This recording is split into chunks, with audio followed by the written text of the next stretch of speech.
Any summer holidays kannu call GT Holidays ku pannu. GT Holidays, South India's #1 travel brand. சினிமாவுடன் வியூவர்ஸுக்கு வணக்கம். இந்த வாரம் நம்ம பார்க்க இருக்கிற அடுத்த திரைப்படம் புறா பந்தயங்களை மையமாக வைத்து வெளியாயிருக்கும் பைரி என்கிற திரைப்படம். நாஞ்சில் நாட்டு புறா பந்தய உலகம் அப்படிங்கிறதுக்கு ஒரு அறிமுகமா இந்த படத்தை கூட சொல்லலாம். அந்த அளவு நல்லாவே டீடைலிங் பண்ணி ஒர்க் பண்ணியிருக்காங்க. ட்ரெய்லரும் ஒரு அளவு நமக்கு இம்ப்ரெசிவாகவே இருந்துச்சு. ஸோ படமா ஓவராலாக எப்படி இருந்துச்சு அண்ட் முழுக்க புதுமுகங்கள் மூலமாக தயாரிக்கிற படம் அப்படிங்கிறனால மேக்கிங்காகவும் சில விஷயங்கள் எப்படி இருந்துச்சு உள்ளிட்ட பல ரிவ்யூஸை நம்ம இந்த வீடியோவில் பார்க்கலாம். வாங்க ரிவ்யூக்குள்ளே போகலாம். பைரி படத்தோட ஒன்லைன் என்ன அப்படின்னு பார்த்தா, நாகர்கோவில் பக்கத்தில் அருகுவிலை அப்படிங்கிற ஒரு இடத்துல இந்த கதை வந்து நடக்குது. அங்கே ராஜலிங்கம் அப்படிங்கிற ஒரு இளைஞர் இருக்காரு. அரியர்ஸ் கூட முடிக்காம வெட்டியா உரசிட்டு இருக்காரு. புறாக்கள் வளர்ப்புல இல்லை புறா பந்தயத்து மேலே அவருக்கு ஒரு தீராத ஆர்வம் இருக்கு. பட் அவங்க குடும்ப தலைமுறைகளே, அதாவது கிட்டத்தட்ட ஒரு 4 தலைமுறையா புறா பந்தயத்தில் ஈடுபட்டு வர குடும்பம் தான் அது. அதனாலேயே அவங்க குடும்பங்கள் நிறைய இழப்புகள் ஏற்பட்டதுனால அவங்க அம்மா, அதாவது ராஜலிங்கத்தோட அம்மா, இந்த புறா பந்தயத்துக்கு தன்னோட மகன் போகக்கூடாது அப்படிங்கிறதுல ரொம்ப தீர்க்கமா இருக்காங்க. பட் அதையும் மீறி மகன் தன்னோட நண்பர் அமல் மூலமா சேர்ந்து அவருமே புறா பந்தயம், புறா வளர்க்குறத உள்ளிட்ட பல விஷயங்களை செஞ்சுட்டு இருக்காரு.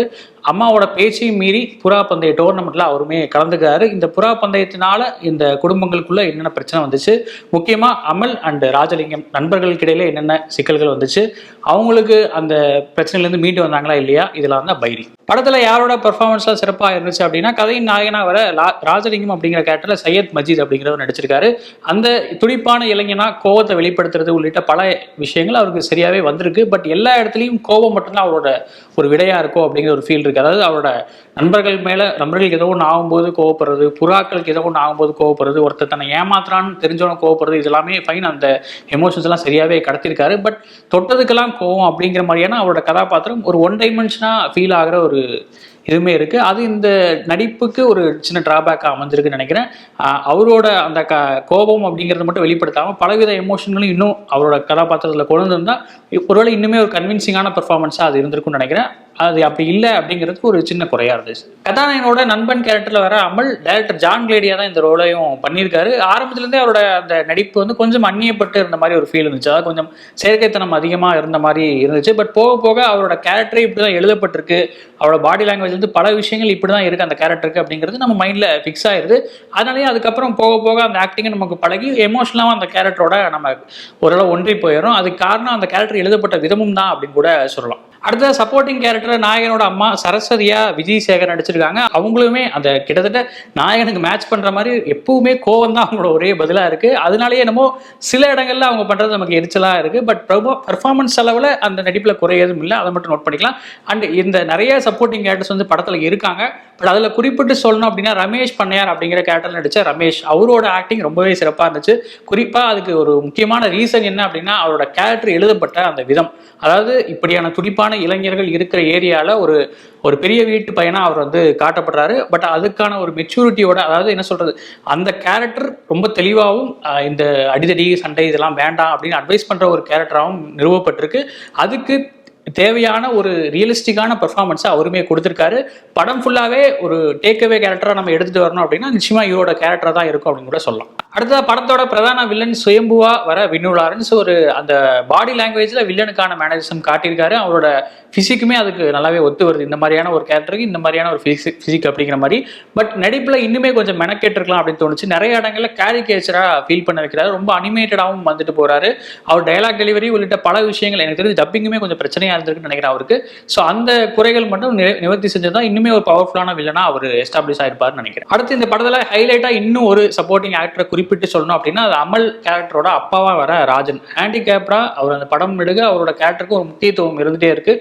குறிப்பா நாயகனோட அம்மாவை எல்லாரும் வந்து அடிச்சு விரட்டுறப்போ ஹாஸ்பிட்டல் வாசல்ல இவர் வந்து கன்ஃபர்ம் பண்ணி பேசுற டயலாக்ஸ், அதுல அவரோட நடிப்பு உள்ளிட்ட பல விஷயங்கள் எமோஷனலா நல்லாவே ஒர்க் அவுட் ஆயிருக்கு.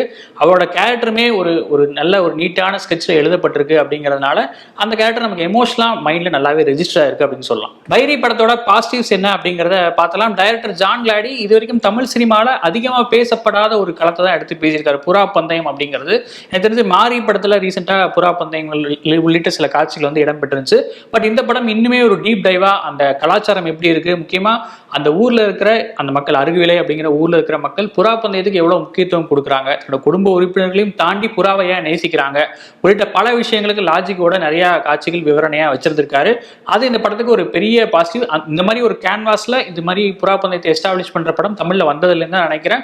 அது வகையில ஒரு புதுமையான திரை அனுபவமாகவும் இந்த படம் இருந்துச்சு அப்படின்னு சொல்லிக்கலாம். இந்த ரைட்டிங்கு காம்ப்ளிமெண்ட் பண்ற மாதிரி ஆர்ட் டைரக்டரோட அனீஷோட ஒர்க்குமே இருந்துச்சு அப்படின்னு சொல்லலாம். ஒவ்வொரு வீட்டுல புறா வளர்க்குறாங்க அப்படின்னா அந்த மொட்டை மாடியில் இருக்கிற அந்த புறாக்களுக்கான செட்டப்பு, அப்புறம் அந்த ஊர்ல இருக்கிற அந்த இயல்பான மனிதர்கள் அவங்களோட வாழ்க்கை முறை எப்படி இருக்கும் அப்படிங்கிறதெல்லாம் காட்டுறதுக்கான செட்டப்கள் எல்லாமே ரொம்ப ரியலிஸ்டிக்காவே இருந்துச்சு. கிட்டத்தட்ட எது செட்டு, எது வந்து ஆர்டிஃபிஷியல், எது வந்து ஒரிஜினல் அப்படின்னு டிஃபரன்ஷியேட் பண்ண முடியாத அளவுக்கு எல்லாமே ரியலிஸ்டிக்காகவும் ராவாகவும் ரஸ்டிக்காகவும் இருந்தது. இந்த படத்துக்கு இன்னுமே ஒரு ரியலிஸ்டிக் அப்ரோச், ஒரு ரியலிஸ்டிக் ஃபீலை கொடுத்துருக்கு அப்படின்னு சொல்லலாம். டைரக்டர் ஜான் கிளாடி ஒரு எங்கேஜிங்கான ஸ்கிரிப்ட் தான் கொடுத்திருக்காரு. புறா பந்தய பேக்ட்ராப் அப்படிங்கிறது ஒரு புது ட்ரீட்மெண்ட்டா இருந்தாலுமே அதுக்காக அந்த புறா பந்தயத்தை பற்றி சொல்லிட்டோம், அதனால மக்கள் வந்து ஓரளவு எங்கேஜ் ஆயிடுவாங்கன்னு யோசிக்காம ஸ்க்ரீன் பிளே லெவல்லையும் நல்லாவே ஒர்க் பண்ணியிருக்காரு.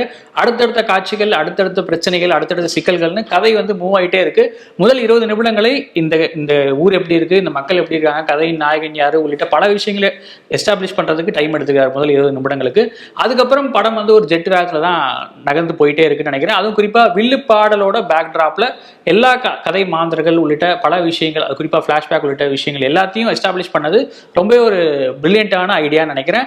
அந்த வில்லுப்பாட்டு படம் நெடுக வந்துட்டே இருக்கு. அதுவுமே இந்த படத்துக்கு ஒரு ரியலிஸ்டிக் ஃபீலை, அதாவது இந்த கல்ச்சரல் வைஸ் ஒரு கனெக்ஷனையும் ஏற்படுத்திடுது அப்படின்னு நினைக்கிறேன். Technical wise AV வசந்தகுமாரோட camera work ரொம்ப எக்ஸ்ட்ராடினரியாவே இருக்கு. வானத்துக்கு பூமிக்கு குதிக்கிறாங்க அப்படின்னு சொல்லுவாங்க இல்லையா, லிட்டரலா இந்த படத்துல கேமராமேனுக்கு அந்த ஒர்க் தான். வானத்துல புறா பறக்கும் போது காட்டணும், கீழே இருக்கிற மனிதர்களையும் காட்டணுங்கிற ஒரு மிகப்பெரிய சேலஞ்சு ரொம்ப நல்லாவே பண்ணியிருக்காரு. அதுவும் புறாக்களோட கிராஃபிக்ஸ் நிறைய இடங்கள்ல பேட்சியாகவும் குறைகளாகவும் தெரிஞ்சாலுமே பெரும்பாலான காட்சிகள், அது முக்கியமான காட்சிகள்ல அந்த கிராஃபிக்ஸ் ஓரளவு கன்வின்சிங்காகவே இருக்கு. ஒரு மீடியம் பட்ஜெட் படத்துல இந்த அளவு கிராஃபிக்ஸ்க்கு முக்கியத்துவம் கொடுத்து, விஎஃப்எக்ஸ் முக்கியத்துவம் கொடுத்து எடுத்தது அப்படிங்கிறது ரொம்ப ஒரு பாராட்டப்பட வேண்டிய விஷயம். அதுவும் புறா பந்தயம் தான் இந்த படத்தோட கோர் பிளாட்டே அப்படிங்கும் போது ரொம்பவே ஒரு ஆம்பிஷியஸான ஒரு ப்ராஜெக்டாக தான் இது வந்து தெரியுது. ஏன்னா அந்த புறாக்களை கன்வின்சிங்காக காட்டணுங்கிறது ஒரு மிகப்பெரிய சேலஞ்ச். அது நம்ம பட்ஜெட்டுக்குள்ளே காட்டணுங்கிறது அதை விட ஒரு பெரிய சேலஞ்ச். பட் இதுதான் இந்த கோர் பிளாட்டாக எடுத்துக்கிட்டு எக்ஸ்ப்ளோர் பண்ணி தைரியமாக இந்த படத்தை எடுத்த டைரக்டர் ஜான் கிளாடிக்கு ஒரு மிகப்பெரிய வாழ்த்துக்கள் அப்படின்னு சொல்லலாம்.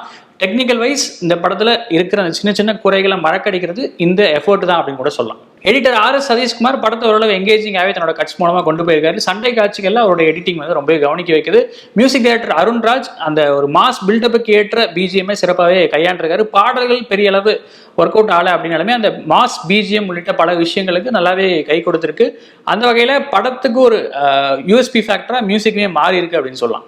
மியூசிக் டிபார்ட்மெண்ட் பற்றி பேசும்போது முக்கியமாக அந்த ஐகிரி நந்தினி பாட்டை யூஸ் பண்ணி வர சீக்வன்ஸ் ரொம்பவே பிரில்லியண்டாக இருந்துச்சு. அந்த மியூசிக்கும் சரி, அந்த சீன்ஸாக எழுதப்பட்ட காட்சிகளுமே சரி ரொம்ப எங்கேஜிங்காகவும் ரொம்ப அந்த படத்தை அது வரைக்கும் ஒரு மீட்டரில் படம் போயிட்டு இருக்குன்னா அதுக்கு அடுத்த லெவலில் அப் பண்ணி கொடுத்துருக்கு அந்த காட்சிகள், அந்த சீக்வன்ஸ் அப்படின்னே சொல்லலாம். வைரி படத்தில் இதெல்லாம் பெட்டராக இருந்திருக்கலாம் அப்படிங்கிறத பார்த்தலாம். புறா பந்தயம், புறா வளர்ப்பு உள்ளிட்ட பல விஷயங்கள் இந்த படம் பேசினாலுமே ஒரு கட்டத்துக்கு அப்புறம் பழி வாங்குற கதையாக மேம்போக்கா அந்த படம் வந்து மாறிடுது. அதாவது இந்த புறா பந்தயம் அப்படிங்கிற விஷயத்தை ஒதுக்கி வச்சுட்டு பார்த்தா இது வந்து ஒரு பழி வாங்குற கதை, அதை ஒரு வேற கேன்வாஸில் எடுத்திருக்காங்க அப்படிங்கிற மாதிரி தான் சுருக்க முடியுது.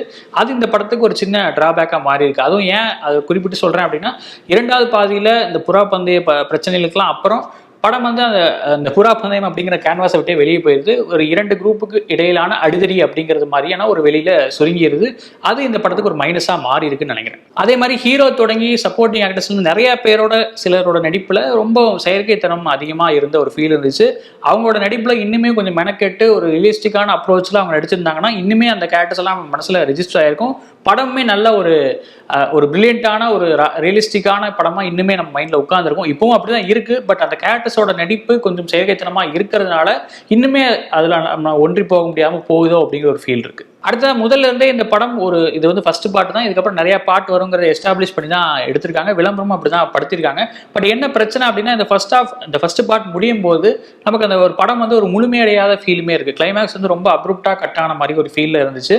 அதாவது 4ஆம் தலைமுறை கதை தான் இது. ராஜலிங்கம் அப்படிங்கிறவர் 4ஆம் தலைமுறை அப்படிங்கிறத நல்லாவே டைட்டிலே எஸ்டாப்ளிஷ் பண்ணிடுறாங்க. பட் இந்த பார்ட் ஒரு தனி படமா பார்க்கும்போது இன்னுமே ஒரு கம்ப்ளீட்டான ஃபீல் இருந்திருக்கலாமோ அப்படின்னு ஒரு உணர்வுமே வந்துச்சு. அதாவது கிளைமேக்ஸ்ல முடிஞ்சதுக்கு அப்புறம் அடுத்த பாட்டுக்கான லீடு மாதிரி சில விஷயங்கள் காட்டுறாங்க. அதுல ஓரளவு க்ளோஷருமே கிடைக்குது.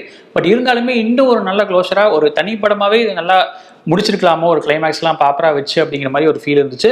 ஏன்னா அவ்வளோ பில்டப் பண்ணி ரெண்டு குரூப்புக்கான கிளாஷ் உள்ளிட்ட பல விஷயங்களை எஸ்டாப்ளிஷ் பண்ணி அடுத்து என்ன அப்படிங்கிற நம்ம டென்ஷன்லாம் படுத்தி இப்படிலாம் கொண்டு போயிட்டு கடைசியில் கொஞ்சம் அப்ரப்டா ஃபீல் ஆன மாதிரி முடிஞ்ச மாதிரி ஒரு ஃபீல் இருந்துச்சு.